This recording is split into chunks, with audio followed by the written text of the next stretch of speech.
Salut, alors ce matin on va remplacer une VMC simple flux standard par une simple flux de la marque Renson. Donc Renson fait des produits très technologiques avec des entrées d'air qui permettent de détecter toutes sortes de polluants, les composés organiques volatiles, l'hygrométrie, le CO2 qu'on adapte en fonction des pièces et qui permet d'avoir une extraction complètement adaptée aux polluants qu'on va avoir à l'intérieur. Donc ce matin on va déposer cette machine et on va la remplacer par la Renson en remplaçant toutes les gaines qui sont accessibles pour mettre des gaines isolées, puisque on est en comble perdu non isolé et que dès qu'on est dans ces conditions là, eh ben, il faut que les gaines soient isolées de façon à ce qu'on n'ait pas de condensation, ce qui créerait des désordres au niveau du réseau hydraulique. Donc mesure du débit avant le remplacement de la VMC. On est en petite vitesse ou en grande vitesse là? Alors, bonne question. Je pense qu'on est en petite.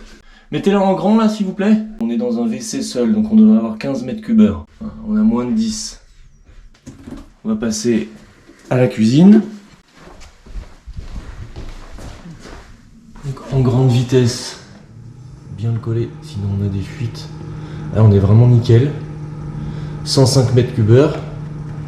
Par contre si on se met en petite vitesse, on devrait avoir 45, une quinzaine de mètres cubes heure. Donc là on devrait avoir 30 et on a 20 en grande vitesse. Très peu là. Ah non, ça va. 10 quoi. Une douzaine.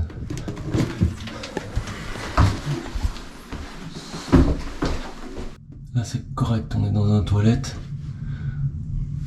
On a même un tout petit peu plus. On devrait être à 15. Voilà, donc Gabriel est parti descendre pour couper la VMC de façon à ce qu'on puisse débrancher la partie électrique ici. On a déjà déboîté l'ensemble des entrées d'air. Étant donné que chaque module est indépendant sur la Renson, il faut absolument qu'on sache si c'est une salle de bain, si c'est un WC qui est au bout. Donc il faudra vraiment repérer chacune des gaines. Donc, étant donné que le disjoncteur ne coupe pas la VMC, on va se faire ça sous tension. Attention à pas prendre le jus. Ah bah voilà. Premier coup. On vérifiera ensuite ce qu'on a comme tension là-dessus. Donc là, ça doit être la phase. Et là, il y a moins de risque. Neutre, terre. Ça, on peut le déboîter.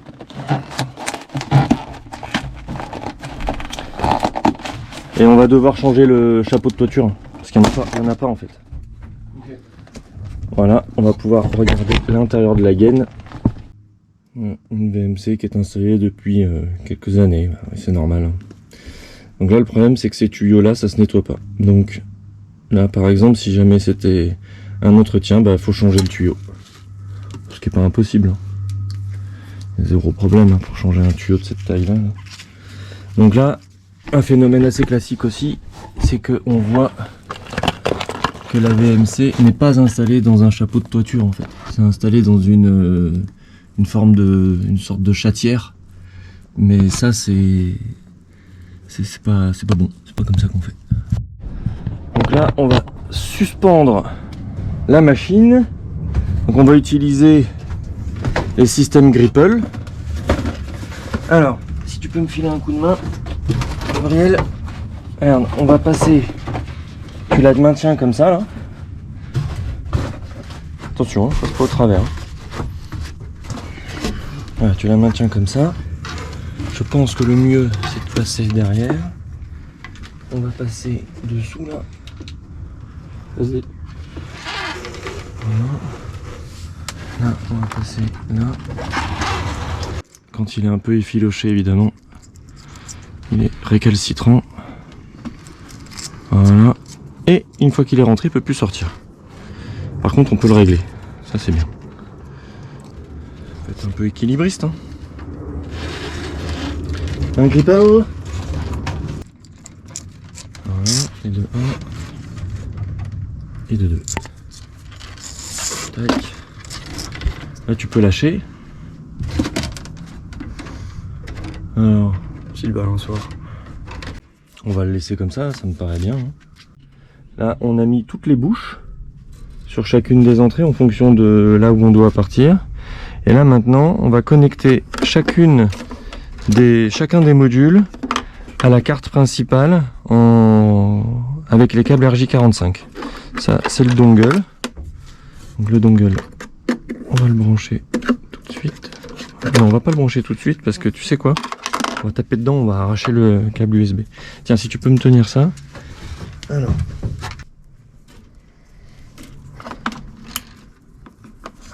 C'est le 7. C'est 7 là? Non. Non, ça c'est 5. Il est où le 7? Le 7 il est là-bas. Ah oui.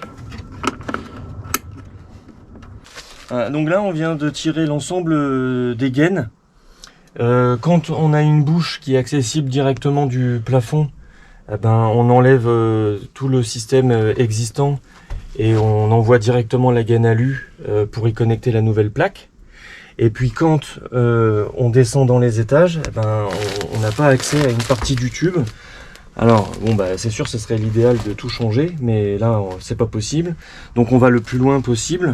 Par exemple tout à l'heure là, celle qui est là-bas, on a raccordé avec une manchette et en tirant le flexible d'origine, on a réussi à descendre le flexible jusqu'au point terminal, ce qui fait qu'on a pu changer la totalité de la gaine. Et là on a carrément un étage, donc on va pas pouvoir le faire, c'est trop risqué, on pourrait perdre la gaine au milieu. Donc on va raccorder avec une manchette. Donc dans la partie qui est non chauffée ici, bah, on va être en gaine isolée. Donc isolé et perforé à l'intérieur pour l'aspect silencieux.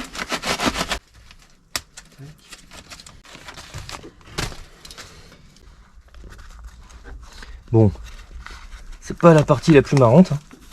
Ça c'est clair.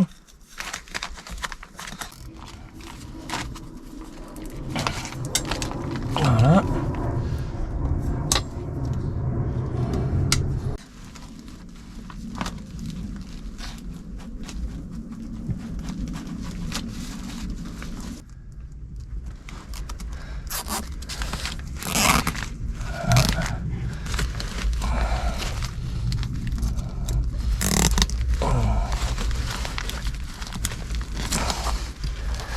Voilà. Donc là, on a fait notre accord ancien-nouveau et on va descendre l'isolant le plus loin possible. Voilà. Je voudrais pas me retrouver avec le tuyau dans la cloison, tu vois. Oui. Et voilà, donc là maintenant, on va pouvoir s'occuper de la partie chapeau de toiture. Alors, travail en toiture.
en train de calibrer la machine, là tout est raccordé. On a mis le chapeau de toiture, on a mis toutes les entrées qui sont connectées partout, les modules. On a mis le jus sur la machine et là on a 97% de calibration. Donc elle a vérifié les pertes de charge. Elle va nous les donner là, donc les pertes de charge. Oui. Donc ça veut dire que les pertes de charge c'est correct normalement. Donc là, si vous cliquez maintenant sur niveau de pression, Tac. on terminera après. Les données vont s'afficher et on lit les pressions, donc gain par gain. Alors ça y est, elle les affiche. Pression totale 117 pascal. Parfait. On a droit à combien normalement? Maximum 200. Maximum 200. Jusque 250, après ça devient plus bruyant. Hein, Ok. attention. Mais alors en dessous de 200 c'est parfait. Alors Ok. 117 c'est plus que parfait. Génial. Pression de sortie 39. Très Donc bien. ça c'est juste C'est elle. ça, voilà. On est très Et donc, court la là. pression totale, c'est la pression de sortie additionnée à la gaine la plus critique, qui est celle qui a le plus de pression. Ok, Voilà. donc c'est bon. C'est Et bon, maintenant donc là on ferme l'écran en haut à gauche. Voilà, et on clique bien sur terminer. Et dès que l'appareil, dès que le téléphone reprend ses données mobiles, le rapport d'installation va être généré. Et là elle est en route là? Oui. Je l'entends pas tourner. Ah non, parce que les pressions sont tellement bonnes. Donc on peut aller mesurer les Si, si, débits? elle tourne, hein, parce que si. Mais là, Même à travers le gant, je le sens. Je n'entends bah strictement rien quoi. quand on fait une super installation. Alors, débit nominal sur la première salle de bain, donc il faudrait 48 en F6, c'est ça? Oui. 48 mètres cubes heure. 47. 47. Ouais, mais laissez tomber, là on est à plus de 60. Ouais. 59. On a de la marge de manœuvre. 30 mètres cubes heure.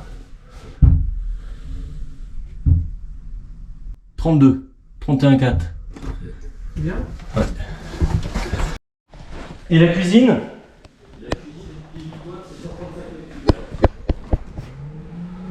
Oh, oula. Oula. Tu sais, il y a du 138. Il y a dit 138. 135. On est à 140, 142. Bon ben voilà, c'était la première installation Renson. C'était avec Bibi, merci Bibi, c'était super sympa, t'as bien travaillé. Pas de soucis. C'est du super bon boulot. Voilà, j'espère que ça vous a plu. N'oubliez pas de liker, n'oubliez pas de vous abonner. Je vous dis à bientôt pour une prochaine vidéo. Salut!